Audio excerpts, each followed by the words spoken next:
የተሻለ ነገር አስበህልኝ ነው ፈተናው የበዛው።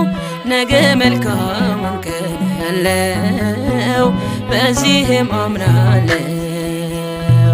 የተሻለ ነገር አስበህልኝ ነው ፈተናው የበዛው።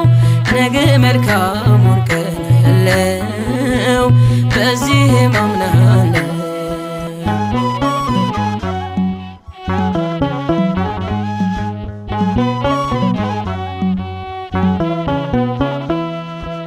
ሰው ነኝ መቼ እቸኩላለሁ፣ የሐሳቤን ቶሎ እሻለሁ።